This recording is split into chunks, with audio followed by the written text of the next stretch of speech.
लंबे समय से खामोश बैठी कांग्रेस को मनरेगा का नाम बदलने का एक बड़ा मुद्दा हाथ लग गया है और पिछले दिनों 27 दिसंबर को दिल्ली में CWC की बैठक में जब ये निर्णय ले लिया गया कि मनरेगा का नाम बदले जाने का विरोध ऑल इंडिया स्तर पर विभिन्न प्रदेशों में किया जाएगा, उसके बाद से कांग्रेस के सभी प्रदेश स्तरीय जो कमेटियां हैं इस काम में लग गई हैं। छत्तीसगढ़ में भी आज इसका औपचारिक ऐलान हो गया कि चरणबद्ध तरीके से मनरेगा का नाम बदले जाने का विरोध किया जाएगा और इस संदर्भ में सबसे पहले 10 जनवरी को जिला स्तरीय प्रेस कॉन्फ्रेंस की जाएगी। मतलब छत्तीसगढ़ के सभी जिलों में 10 जनवरी को पत्रकार वार्ता के माध्यम से कांग्रेस अपनी बात रखेगी। मनरेगा का जो नाम बदला गया है वो गलत है और उसके खिलाफ इसमें बाकायदा 11 तारीख को एक दिवसीय उपवास जो कि प्रतीकात्मक विरोध होगा वो रखा जाएगा और उसके बाद 12 जनवरी से लेकर 29 जनवरी तक जो है पंचायत स्तर पर जन संपर्क करते हुए लोगों को जन जागरण का काम भी किया जाएगा और इसके बाद 30 जनवरी जो कि महात्मा गांधी की पुण्यतिथि है उस दिन शांतिपूर्ण धरना देने की तैयारी भी कांग्रेस कर रही है। और इतना ही नहीं, इसके बाद फरवरी में 7 फरवरी से लेकर 15 फरवरी तक सभी राज्यों में कांग्रेस जो है विधानसभा का घेराव करेगी। अलग अलग तारीख को ये कार्यक्रम होंगे। 7 फरवरी से 15 फरवरी तक कांग्रेस पार्टी विभिन्न राज्यों में मनरेगा का नाम बदले जाने को लेकर के घेराव भी करेगी और उसके बाद 16 फरवरी से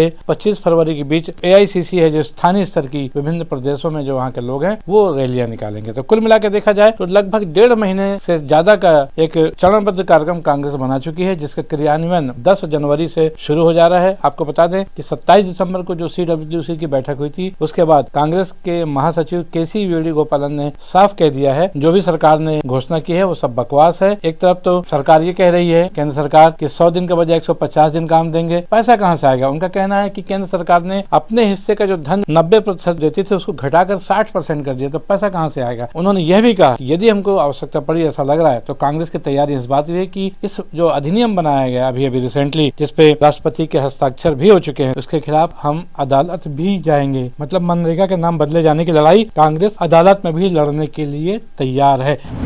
मनरेगा सिर्फ एक योजना नहीं थी, मनरेगा राइट्स बेस्ड कॉन्सेप्ट था। मनरेगा से देश में करोड़ों लोगों को एक मिनिमम वेज मिलती थी जिसके नीचे जब मनरेगा चालू होता था तो उसी लेवल पर उनको मिनिमम वेज मिल जाती थी। मनरेगा जो हमारा 3rd टियर है, पंचायती राज का जो टियर है, उसमें directly political participation, finance, support का एक साधन था, मेथड था। तो ये डायरेक्ट राइट्स बेस्ड का जो कॉन्सेप्ट है उस पर आक्रमण है। दूसरी बात, जो फेडरल स्ट्रक्चर है, स्टेट्स का जो स्ट्रक्चर है, उस पे भी ये आक्रमण है। ये जो पैसा लिया जा रहा है ये स्टेट से छीनकर सेंटर ले रहा है, तो ये concentration of power, concentration of finance है। इससे देश को नुकसान होगा, इससे जो गरीब जनता है उनको नुकसान होगा, उनको दर्द पहुंचेगा, उनको कष्ट होगा। और आखिरी बात, मुझे बताया गया है कि ये decision directly prime minister office से लिया गया है और मंत्री से बिना पूछे, कैबिनेट से बिना पूछे ये डिसीजन लिया गया है। इससे आपको आज की हालत क्या है उसके बारे में पता लगता है कि 1 मैन शो चल रहा है और जो भी नरेंद्र मोदी जी करना चाहते हैं वो करते हैं और पूरा का पूरा फायदा वही 2-3 अरबपतियों के लिए है।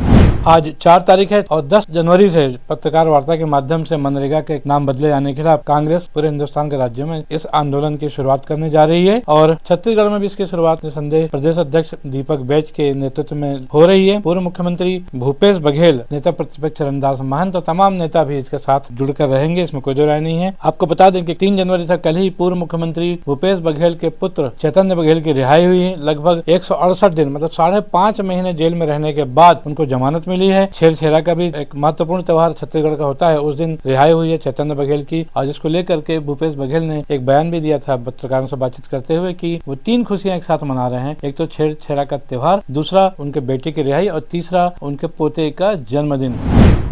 बहुत प्राचीन परंपरा है, इसका आध्यात्मिक महत्व भी है और ऐसे अवसर में चैतन्य की रिहाई होना हम सबकी खुशी की बात है।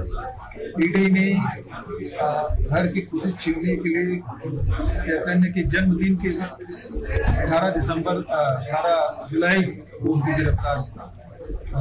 गिरफ्तार किया गया, लेकिन आज छेरछेरा भी है और मेरे पोते के जन्मदिन, घर में बहुत सारी खुशी है और प्रदेश में भी खुशी की लहर है, सबकी खुशी है। तो कुल मिलाकर के देखा जाए तो 3 जनवरी का दिन भूपेश बघेल उनके परिवार के लिए काफी खुशियों भरा रहा और इसी दिन कांग्रेस के तमाम नेता, जैसे ही चैतन्य बघेल की रिहाई का आदेश हुआ तो केंद्रीय जेल रायपुर बड़े बड़े नेता वहां पहुंचे और उसके बाद पदम नगर स्थित उनके घर में भी नेताओं का जमावड़ा रहा। कांग्रेसियों को देखा जाए चैतन्य बघेल की जमानत के बाद से उनमें एक नई उत्साह का संचार हुआ और उसके बाद शाम को ही पीसीसी में भूपेश बघेल, चरणदास महंत, दीपक बैज और तमाम बड़े नेता वहां पर इकट्ठे हुए थे और मनरेगा की जो तैयारियां जो है, मनरेगा का नाम बदले जाने के विरोध की जो तैयारियां कहा था ज्यादा बेहतर होगा, उसकी तैयारियां शुरू हो गई हैं। तैयारियां तो पहले चल रही थी लेकिन एक औपचारिक घोषणा आज हो चुकी है और निसंदेह एक नई ऊर्जा के साथ कांग्रेस इस मामले में 10 जनवरी के बाद सरकार के खिलाफ जूझती हुई नजर आएगी। न सिर्फ छत्तीसगढ़ बल्कि अन्य प्रदेशों में भी। छत्तीसगढ़ में इस विरोध का स्वरूप क्या होगा ये तो 10 जनवरी के बाद जैसा जैसा समय आएगा तब क्लियर होगा, लेकिन एक चरणबद्ध कार्यक्रम कांग्रेस ने तय कर लिया है जिसकी औपचारिक घोषणा 10 जनवरी को कांग्रेस करने जा रही है। देखते हैं कांग्रेस का ये विरोध प्रदर्शन मनरेगा का नाम बदलवाने में या वापस लाने में, क्योंकि केंद्र सरकार ने मनरेगा का नाम बदल दिया है और विकसित भारत जी राम जी कर दिया है। राष्ट्रपति के हस्ताक्षर भी हो चुके हैं। ये माना जा रहा है कि बहुत जल्द 20 साल पुराने मनरेगा की जगह नया कानून लेगा, लेकिन अधिनियम को कोर्ट में चुनौती देने के लिए कांग्रेस तैयार है। बहुत जल्द कोर्ट में चुनौती दे दी जाएगी। फिलहाल प्रत्येक जिले के पंचायत स्तर पर जन जागरण और जनसंपर्क का अभियान बहुत जल्द शुरू होगा। तब तक बने रहिए न्यूज T20 के साथ। मैं हूं बीडी निजामी और आप देख रहे हैं न्यूज T20। हमारी खबर आपको कैसी लगी इस पर अपनी राय अवश्य दें। खबर को लाइक करना ना भूलें, चैनल को सब्सक्राइब करना भी। कल फिर मिलेंगे किसी नई खबर या विश्लेषण के साथ। तब तक के लिए दीजिए इजाजत। जय हिंद, जय भारत, जय छत्तीसगढ़।